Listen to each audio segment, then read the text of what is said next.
Hello everyone, welcome back to Smart Study Hub. तो इस video में हम क्या पढ़ने जा रहे हैं? इस वीडियो में हम क्लास नाइन्थ की एक और poem I can not remember my mother, जो कि रविंद्रनाथ टैगोर ने लिखी है, वो उसकी एक्सप्लेनेशन देखने वाले हैं। और जो है उसमें हम पोएटिक डिवाइस भी डिस्कस करेंगे। तो जो ये पोएम है वो एक पर्सन के बारे में है, एक बच्चे के बारे में है जो कि अपनी माँ को याद करता है।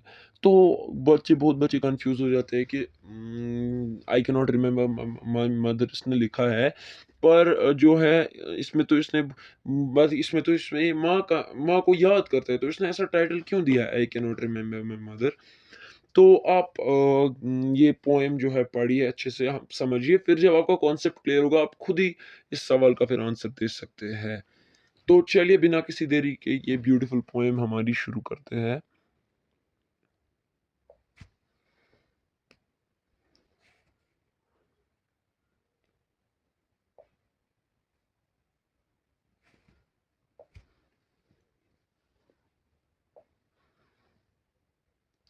तो ये है हमारी poem I can not remember my mother, जो कि रविंद्रनाथ टैगोर जी ने लिखी है। तो वो हम आज पढ़ने जा रहे हैं ये पोएम। तो चलिए शुरू करते हैं। तो पहले हम जो है रविंद्रनाथ टैगोर सर के बारे में थोड़ा सा पढ़ेंगे, फिर हम जो है इसकी एक्सप्लेनेशन देंगे। Rabindranath Tagore, Indian 1861 to 1914, Indian poet, philosopher, and Nobel laureate, was born in Calcutta, now Kolkata. He began to write poetry as a child, but his first book appeared when he was 17 years old after a brief stay in England, 1817, to study law. He returned to India, where he rapidly became the most important and popular author of the colonial era. Writing poetry, short stories, novels, and plays, he composed several hundred popular songs and in 1929 also began painting. Tagore wrote primarily in Bengali but translated many of his works into English himself. Critics agree they are much more effective in the original. Tagore's writing is highly imagistic, deeply religious, and imbued with love for nature and homeland.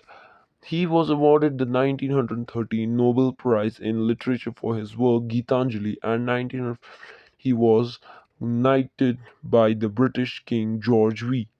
Tagore renounced his king knighthood in 1919 following the Amritsar massacre of nearly 400 Indian demonstrators by British troops. His collected poems and plays were published in 1966. He is also known for establishing Shanti Niketan, a university at Calcutta. तो अब हम इसकी explanation देखने जा रहे हैं। तो जो है रविंद्रनाथ टैगोर जी जो है हमारे, सॉरी रवि मैं थोड़ा ही बोल्ड कर लेता हूँ। रविंद्रनाथ टैगोर जो है हमारे, वो एक इंडियन पोएट, फिलोसोफर और नोबेल लॉरिएट थे। नोबेल लॉरिएट का क्या मतलब है? नोबेल लॉरिएट का मतलब है, तो चलिए हम देखते हैं आगे से पहले। हाँ, तो जो है रविंद्रनाथ टैगोर जो थे, जो थे अजीम हिंदुस्तान के, जो थे बहुत ही अहम शायर थे, फिलोसोफर, फलसफी थे, और नोबेल लॉरिएट हो गया, नोबेल प्राइज जीतने वाले। तो नोबेल प्राइज भी जीतने वाले शख्स थे वो पैदा हुए थे कैलकाटा, नाउ कोलकाता। तो वो कैलकाटा में पैदा हुए थे, तब कोलकाता को कैलकाटा बोलते थे और अब उसको कोलकाता बोलते हैं। तो वहाँ पैदा हुए थे। He began to write poetry as a child. His first book appeared when he was 17 years old. After a brief stay in England to study law, sorry, मैं ये erase कर देता हूँ। After a brief stay in England, 1878, to study law. He returned to India, where he rapidly became the most important and popular author of the colonial era. तो यहाँ पर क्या कहते हैं? यहाँ पर कहते हैं कि उसने उन्हें बचपन से ही शायरी जो है वो लिखना शुरू कर दी थी, और जो है वो इंग्लैंड भी जा चुके हैं। किसके लिए? उनने शायरी लिखना पहले से शुरू किया था, जब वो 17 साल के थे तब उसने अपनी पहली शायरी लिखी है। तो फिर कुछ मुख्तसर वक़्त तक वो है वो इंग्लैंड में भी रहे थे। 1878 में लॉ पढ़ने गए थे, वकालत के बारे में पढ़ने गए थे। हाँ, तो फिर इंडिया वापस आ गए और जल्द ही उस दो मतलब जो थे कॉलोनियल एरा जो होता है, कॉलोनियल एरा मतलब अंग्रेज़ों ने जब हुकूमत की थी, ब्रिटिशर्स की जब हुकूमत रूल जब इंडिया पे था, तब उसी टाइम पे जो है वो बहुत ही अहम और ख़ास मशहूर जो है पोएट और ये बन गए। उनकी जो है शायरी है, अफ़साने हैं और नॉवेल्स है, उनने वो नॉवेल्स लिखी है। हाँ, हाँ, he composed several hundred popular songs and in 1929 also began painting. तो जो है उनने बहुत से ये लिखे उनने गाने लिखे और उनने गाने भी लिखे जिनमें से कि बहुत सारे मशहूर भी है जैसे बहुत सारे मशहूर भी है उनके गाने और जो है 1929 में उन्होंने पेंटिंग भी शुरू कर दी पेंटिंग भी करते थे वो लोग वो तो शौक होगा तो करते थे Tagore wrote in wrote primarily in Bengali. Tagore Rabindranath Tagore ji है जो है उनने जो है उन वो अपनी जो ये पोएम्स लिखते थे वो बंगाली लैंग्वेज में लिखते थे but translated many of his works into English himself तो वो क्या करते थे वो जो है वो जो थे वो बंगाली में लिखा करते थे ज़्यादातर लेकिन फिर जो है बंगाली की जो उनकी जो बंगाली में जो लिखा होता था उनने वो फिर वो इंग्लिश में खुद ही ये करते थे ट्रांसलेट वही और नहीं करता था वो लिखते बंगाली में भी थे और इंग्लिश में भी ट्रांसलेट फिर करते थे critics agree they are much more effective in the original तो जो है क्रिटिक्स क्या हो गया क्रिटिक्स हो गया नकीदे हाँ, नकीदे कहते हैं कि उनकी असल बंगाली में जो लिखी हुई किताबें थी वो ज़्यादा बेहतरीन और असरदार थी तो ज़्यादा अच्छी थी वो जो उनने बंगाली लैंग्वेज में लिखी होती थी जो किताबें उनने बंगाली लैंग्वेज में लिखी होती थी Tagore's writing is highly majestic, deeply religious, and imbued with love for nature and his homeland. तो यहाँ पर क्या कहते हैं कि जो टैगोर की लिखाई थी वो तस्वीरों से भरपूर थी जो वो लिखते थे उनमें मतलब एक इमेज हमारे दिमाग में क्रिएट होती थी जो वो इतना अच्छा लिखते थे वो हाँ डीपली रिलीजियस तो मतलब उनमें जो है मजहबी जज्बा बहुत होता था और कुदरत से मोहब्बत मतलब लव फॉर नेचर भी बहुत था उसमें उनकी जो पोएम्स होती थी या जो वो काम करते थे लिखते थे तो इसलिए उनमें था कि वतन से मोहब्बत मतलब हमारे नेचर से एक तो प्यार और तो अपने होमलैंड से भी प्यार मतलब होमलैंड मतलब हम वतन जहाँ पर हम रहते हैं जैसे हम इंडिया हमारा होमलैंड हो गया तो वैसे ही उन वो भी अपने जो उसकी राइटिंग्स थी उनमें भी उनके होमलैंड इंडिया के बारे में बहुत ही प्यार जताते थे वो अपना he was awarded 1913 Nobel Prize in Literature for his work Geetanjali तो उनको नोबेल पीस प्राइज भी मिला 1913 में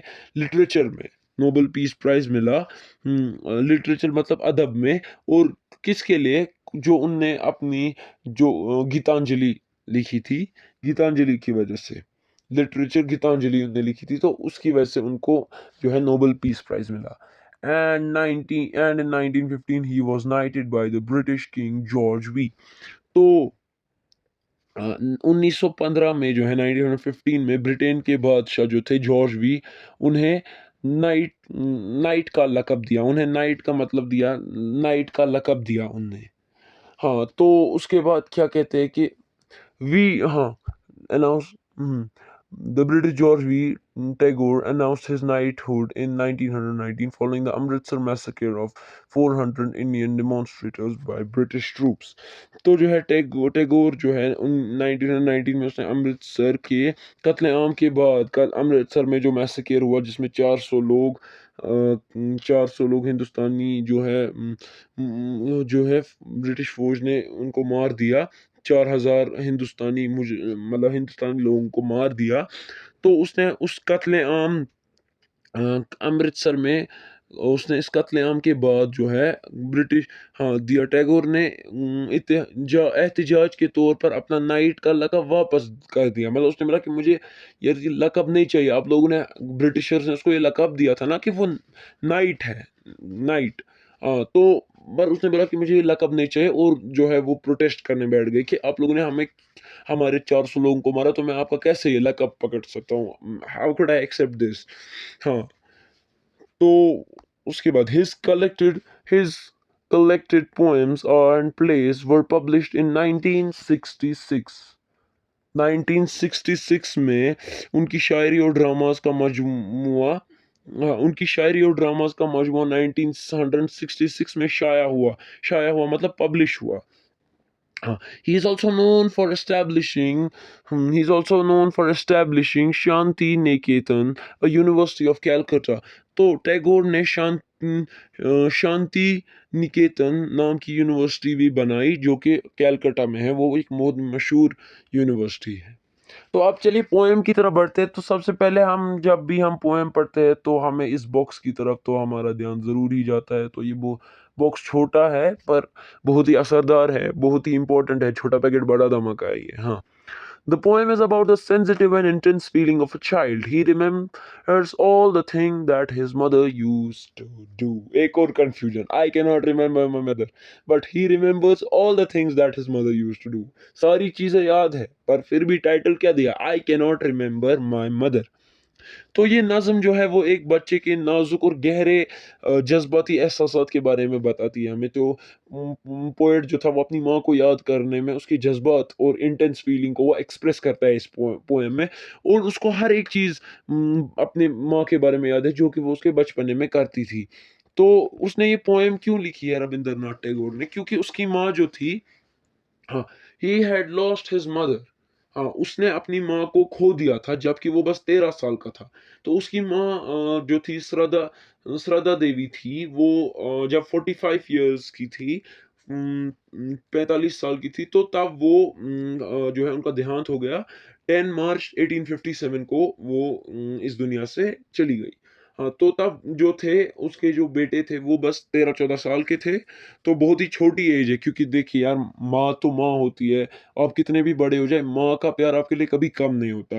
माँ जो है हमेशा आपको आप छोटे बच्चे हो वैसे ही ट्रीट करती है। बहुत सी माँ बोलते हैं ना बच्चों को कि आप कितने भी बड़े हो जाओ, आप हमारे लिए अभी उतने ही हो जितने आप बचपन में थे। तो वैसे ही जो है, तब बेचारा 13 साल का था जब उसने अपनी माँ को खो दिया है। तो बहुत सारे टीचर्स इमोशनल भी हो जाते हैं ये स्टोरी पढ़ाने में, स्पेशली जो फीमेल टीचर्स होती है। तो क्योंकि फीमेल्स में क्या होता है कि वो भी एक माँ होती है, माँ की ममता को वो समझ सकती है। तो एक बच्चे के लिए माँ का होना कितना ज़रूरी है, वो बस एक बच्चा और एक माँ ही समझ सकती है कि मेरी इम्पोर्टेंस क्या है मेरे बच्चे की लाइफ में, और बच्चा ही समझ सकता है कि मेरी इम्पोर्टेंस क्या है मेरी माँ के लाइफ में। तो ये पोएम हमें दिखाती है कि अगर हमारी माँ हमारे पास नहीं होगी तो उसके क्या नुकसानात है। और जो बच्चा है उसके पास उसकी माँ नहीं है, पर देखिए आप, बच्चे ने अपनी जो है जो अपनी फीलिंग्स है वो इस पोएम में जो है वो एक्सप्रेस की है, एक पोएम के थ्रू एक्सप्रेस की है। तो ये बहुत ही एक टाइप की इमोशनल पोएम है जो कि अपनी माँ के बारे में ये बताता है पोएट। तो चलिए स्टार्ट करते हैं ये poem. I cannot remember my mother, only sometimes in the midst of my play। तो यहाँ पर पोएट क्या कहता है? यहाँ पर पोएट कहता है कि उसको अपनी माँ की जो है वो शक्ल या सूरत याद नहीं है, या उसको अपनी माँ की बातें याद नहीं है। लेकिन जब कभी-कभी जब वो खेल रहा होता है और खेल के दरमियान, खेल के बीच में जो है मिड ईस्ट मतलब बीच में, खेल के दौरान, तो जब है उससे A tune seems to hover over my playthings। तो जो है एक ट्यून, एक ऐसा लगता है कि जैसे उसके खिलौनों के ऊपर एक मधुर धुन मंडलाती है, एक आवाज, एक गाना मंडलाता है या मंडरा रहा हो। हम्म, हाँ, ये असल में बच्चे की दिल में उभरने वाली याद है। तो मतलब उसको, बच्चे को याद आती है अपनी माँ। तो इसीलिए उसको अपनी माँ जो उसको करती थी, या माँ से रिलेटेड जो भी चीज़ है वो उसको याद आती है इसमें। तो क्योंकि उसके पास उसकी माँ नहीं है तो इसलिए उसको याद आती है ये चीज़ें। The tune of some song that she used to hum while rocking my cradle. तो यहाँ पर ये कहता है कि पोएम वो धुन किसी गीत की लगती है जो मेरी माँ गाया करती थी। जो वो धुन है, जो जो वो साउंड है, इस तो उसको वो फेमिलियर सी लगती है, उसको वो जो है वो एक सुनी सुनी जैसी लगती है। कैसे सुनी सुनी सी लगती है, मतलब वो कहता है कि ये ट्यून जो है कुछ सुना-सुना लगता है। अरे ये तो उसकी माँ गाया करती थी। ये तो उसकी माँ मधुर और धीमी आवाज़ में गाती थी जब वो उसको उसके क्रेडल मतलब पालना होता है ना जिसमें बच्चे को रखते हैं वो जो घूमता है, स्विंग होता है, तो वही होता है क्रेडल। तो क्रेडल में जब वो होता था और जब वो छोटा बेबी था, तो तब उसकी माँ वो जो है वो जो साउंड है या जो वो सॉन्ग है, तो वो गाया करती थी मधुर आवाज़ में अपनी। तो माँ ऐसा करती है ना, बहुत सा हर एक लैंग्वेज में जो है माँ लोरियाँ गाती है, बच्चे को सुलाती है। तो वैसे ही उसको उसकी माँ की गाई हुई लोरी भी यहाँ पर याद आ रही है। तो हाँ, तो वो कहता है कि जब वो छोटा बच्चा था तो उसकी माँ उसको झूला-झुलाते हुए ये गाती थी ये गाने। ये जो है ये एक साउंड वो गाती थी। तो अब उसको उसकी माँ के खोने के बाद ये साउंड याद आ रहे हैं उसको। I cannot remember my mother. फिर से यहाँ पर पोएट ये कहता है कि उसे अपनी माँ की सूरत याद नहीं है। हुँ, मुझे अपनी माँ याद नहीं आ रही, मुझे उसकी सूरत याद नहीं है, मुझे उसकी शक्ल याद नहीं है। But when in the early autumn morning the smell of shuli flowers floats in the air. तो यहाँ पर शायर क्या कहता है, यहाँ पर पोएट ये कहता है कि लेकिन जब मौसम खिज़ां मतलब ऑटम के महीने के शुरुआत के दिनों सुबह होती है, तब उसके दिल में कुछ एहसास पैदा होता है। हाँ, तो शूली फूल की खुशबू हवा में फैल जाती है और बच्चे को महसूस होती है। शूली फूल क्या हो गया? शूली फूल एक खूबसूरत सफ़ेद फूल, एक व्हाइट कलर का खूबसूरत फूल। तो वो कहता है कि एक शूली फूल की जो खुशबू है वो हवा में फैल जाती है। हाँ, और वो बच्चे को महसूस होती है। The scent of the morning service in the temple comes to me as the scent of my mother.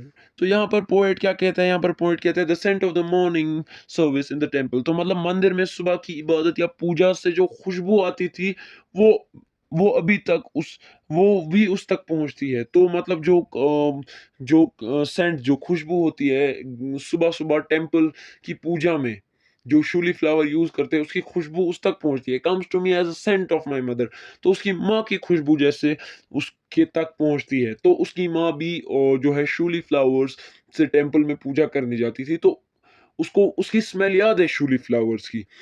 तो वो चाहता है कि ये शूली फ्लावर्स भी मुझे उसकी माँ की याद दिलाते हैं। वो खुशबू बच्चे को अपनी माँ की खुशबू जैसी लगती है, यानी माँ की याद उसके लिए खुशबू की सूरत में ज़िंदा है। तो मतलब हर तरह से उस अपनी माँ की याद आ रही है।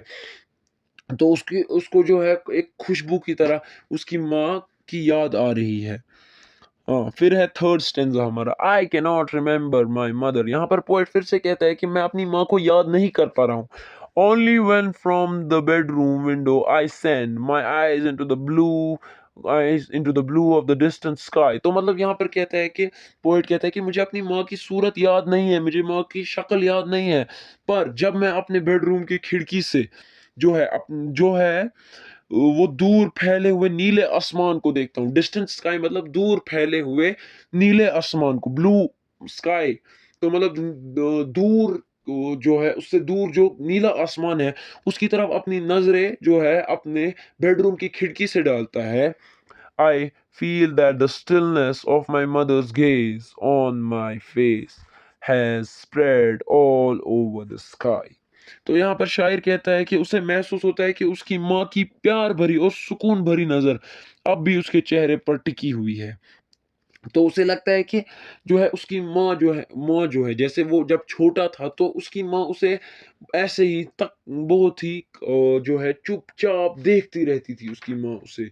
गेज़ मतलब किसी चीज़ की तरफ या किसी की तरफ बहुत ही टाइम तक देखना, बहुत ही लंबे समय तक किसी चीज़ या किसी की तरफ देखना।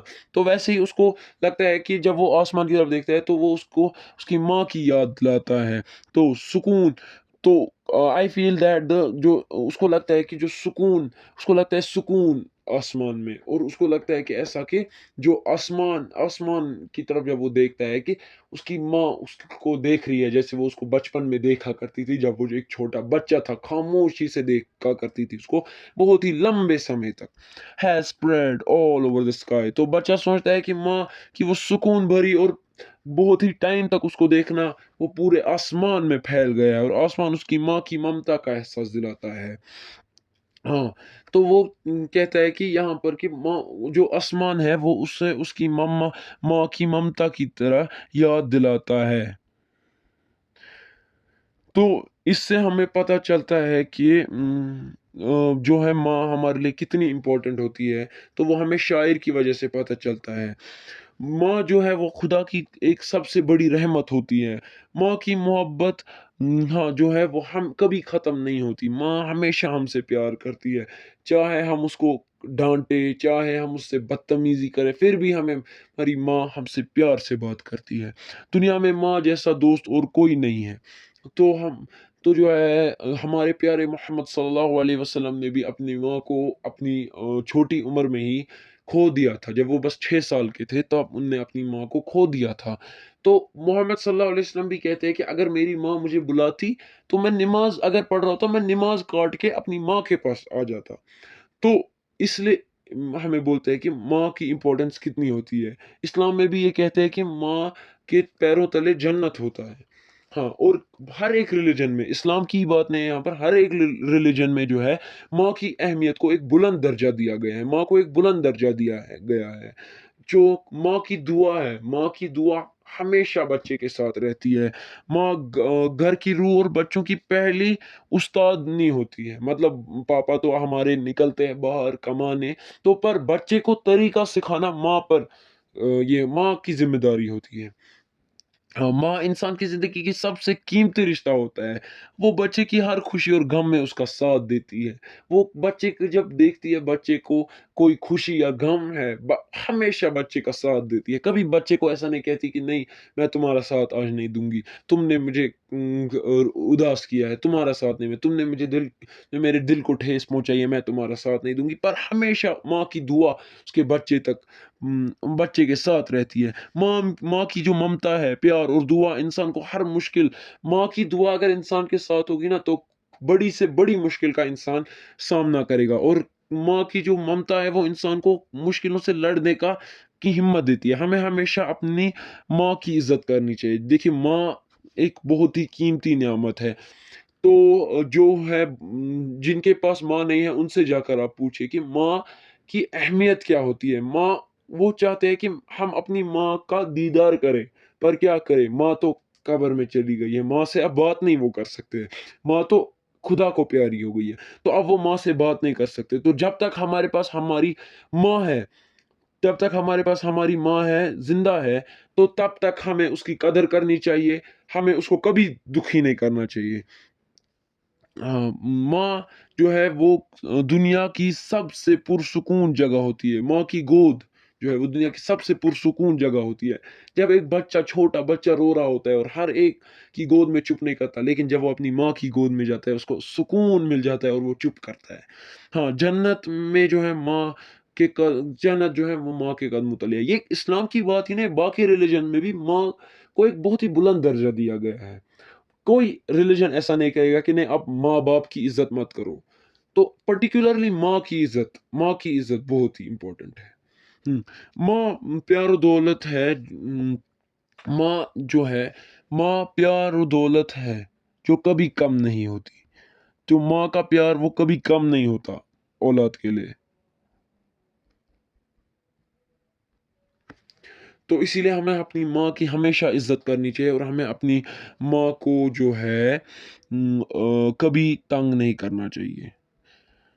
तो ये बहुत ही इमोशनल पोएम जो थी माँ के बारे में, तो इसमें भी हमें एक मैसेज मिलती है वैसी कि रविंद्रनाथ टैगोर के पास उसकी माँ नहीं है, तो वो कैसे अपनी माँ को याद करता है। हाँ, माँ जो है दुनिया की प्यारी और कीमती रिश्ता होती है। तो रविंद्रनाथ टैगोर के पास भी अपनी माँ नहीं थी, पर देखिए वो माँ को याद कर रहा है अपनी, पर चाहता है कि वो उससे बात करे, पर नहीं कर सकता अब बात। माँ तो चली गई है ना। तो अब अब अब हम इस पोएम के जो है वो पोएटिक डिवाइसेस पढ़ने जा रहे हैं, poetic devices of this poem.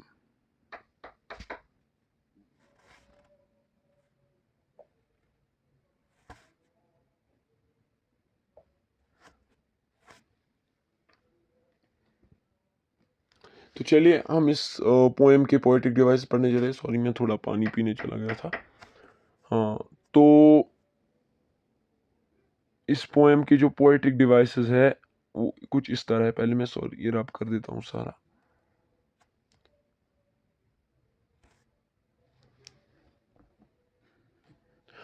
तो इस पोएम का जो सबसे पहला हमारे पास पोएटिक डिवाइस है वो क्या है, वो क्या है? जो इस पोएम का सबसे पहला पोएटिक डिवाइस है हमारे पास वो है रेपिटिशन। रेपिटिशन जो है वो हमारा सबसे पहला पोएटिक डिवाइस है। तो इस पोएम में जो है रेपिटिशन क्या है? रेपिटिशन ये है कि I can not remember my mother, इस पोएम में पोएट ने बहुत ही बार यूज़ किया है। रेपिटेशन हो गया कि जब एक से ज़्यादा बार किसी चीज़ का यूज़ हो इस पोएम में। इमेजिनी मतलब जिस ऐसे अल्फाज को जहन जो ऐसे अल्फाज जिससे हमारे जहन में एक तस्वीर बन जाती है। हाँ, तो इसकी एग्जाम्पल क्या है? A tune seems to hover over my playthings. हाँ, तो ये इसकी पहली एग्जाम्पल आप ये भी लिख सकते हैं। दूसरी, the smell of shiuli flowers floats into the air, ये भी आप लिख सकते हैं इसकी। ये दो एग्जाम्पल। आप तीसरी भी लिख सकते हैं, the blue of the distant sky. तो जो ये है, ये the blue of the distant sky, ये भी आप लिख सकते हैं। ओके, ये भी आप लिख सकते हैं। हाँ, तो तीसरा हमारा पोएटिक डिवाइस है पर्सोनिफिकेशन। पर्सोनिफिकेशन हो गया कि जब किसी बेजान चीज को इंसान की हरकत या सिफत दी जाए। हाँ, a tune seems to hover my playthings. दो धुन असल में मंदरा मंडरा तो नहीं सकती, पर उसको ह्यूमन की जो है, ह्यूमन की हरकत या सिफत दी गई है, ह्यूमन की सिफत दी गई है। तो ये इसको आप एज अ पर्सोनिफिकेशन भी यूज कर सकते हैं। अब है मेटाफर। मेटाफर है जब किसी चीज को सीधा दूसरी चीज के रूप में बयान किया जाए। लाइक या as the scent of my mother. The scent of my mother ये हमारे पास दूसरे इसमें है, as the scent of my mother. तो ये क्या, ये किसी को बयान करता है, किसको बयान करता है ये? हाँ, दो सेंट जो है वो मॉर्निंग की टेम्पल की, सुबह की टेम्पल की जो पूजा है उसमें जो वो खुशबू आती है, तो वो उसकी माँ की तरह उसको आती है, जैसे उसकी माँ की खुशबू की तरह आती है, महसूस होती है। अब है सिंबोलिज्म। सिंबोलिज्म अलामत निगारी। जब कोई चीज जाहिरी मतलब के साथ एक गहरा मतलब भी रखे। तो इस पोएम में वही ये पोएम ही सिंबोलिज्म है। हाँ, इस पोएम का गहरा मतलब है ना कि माँ के बारे में, माँ की इज्जत के बारे में ये पोएम हमें बताती है। तो इसका एक गैर यही पोएम एक सिंबोलिज्म है। हाँ, एलिटरेशन। तो एलिटरेशन में आप ये भी लिख सकते हैं, सॉरी यहाँ पर आएगा वो स्मेल ऑफ शूली, क्योंकि दो वो दो वर्ड्स की जो है जो आवाज जो है सेम आवाज है, एस की आवाज आ रही है। Smell of shiuli, smell of shiuli. हाँ, सेंसरी इमेजरी, हवासी तस्वीर। तो जब पोएट हमारे हवास या को जगाता है, मतलब जब हमारी दिमाग में एक इमेज क्रिएट हो जाती है, जैसे सूंघना, महसूस, देखना, सुनना, वैसे। तो अब एक क्वेश्चन है, बहुत ही बड़ा क्वेश्चन है यहाँ पर हमारे पास। Imagery gives sensory impressions and lends clarity to a poem. In this poem, the poet creates beautiful images that relate to sight, sound, and smell. Pick out the visual, oral images related to smell which appeal to our senses directly. तो यहाँ पर poet कहता है कि यहाँ पर poet कहता है यहाँ पर पोएट यहाँ ये कहता है कि जो इमेजरी है वो जो है इमेज हमारे दिमाग में क्रिएट करती है। तो जो हमें विजुअल इमेजरी और ओरल इमेजरी इसमें क्रिएट करनी है, साइट, साउंड और स्मेल की। ओके, तो टाइप्स ऑफ इमेजरी जो है इसमें विजुअल, साइट, इमेजेस नहीं है यहाँ पर, ये इमेजरी है। Okay, my eyes into the blue blue of the distant sky, जो ये है, ये एक विजुअल रिप्रेजेंटेशन है। इससे हमारे दिमाग में एक इमेज क्रिएट हो जाती है। Appeals to the sense of sight and helps us visualise the scene clearly. तो यहाँ पर पोएट कहता है कि जो ये है, ये लाइन हमें मंजर को अपने दिमाग में और साफ तौर पर देखने में मदद करती है।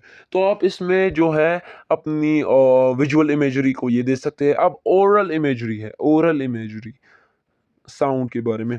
A tune seems to hover over my playthings. The tune of some song that she used to hum while rocking my cradle. तो यहाँ पर ये सॉन्ग की हमें इमेज क्रिएट हो जाती है कि कैसे वो होवर कर रहा होगा उसके जो प्ले थिंग्स के ऊपर। Appeals to the sense of hearing and creates a melodious image in our mind. तो यहाँ पर पोएट कहते हैं कि ये लाइन हमें मीठी आवाज़ या धुन का तसव्वुर करने में मदद करती है। मतलब हमारी मीठी धुन को जो है वो इमेजिन करने में मदद करती है। हाँ, अब है इमेजेस रिलेटेड टू स्मेल। अब है हमारे पास स्मेल के बारे में। The smell of shiuli flowers floats in the air. तो शूली फ्लावर्स की जो स्मेल है वो फ्लोट करती है एयर में। हाँ, appeals to the sense of smell and brings a fragrant image to our minds। तो यहाँ पर ये पोएट क्या कहते हैं कि ये लाइंस हमें शूली फूलों की मीठी खुशबू और मंदिर की सुबह की अच्छी महक का तस्वुर करवाती है, हमें इमेजिन करवाती है कि शूली फ्लावर्स की जो मीठी खुशबू और जो है मंदिर की सुबह की अच्छी और महक का तस्वुर करती है। ये खुशबू पोएट को अपनी माँ की याद दिलाती है। तो इसी के साथ हमारी ये poem I can not remember my mother complete होती है। अगर आपको ये वीडियो पसंद आया तो वीडियो लाइक करिएगा, चैनल को सब्सक्राइब करिए और बेल आइकन दबाना ना भूलिए ताकि हमारे हर वीडियो लेक्चर की नोटिफिकेशन आप तक पहुंचे। और अगर आपको ये वीडियो बेनिफिशियल लगा तो प्लीज़ अपने दोस्तों तक भी शेयर करें ताकि उनको भी फ़ायदा मिले। Thank you.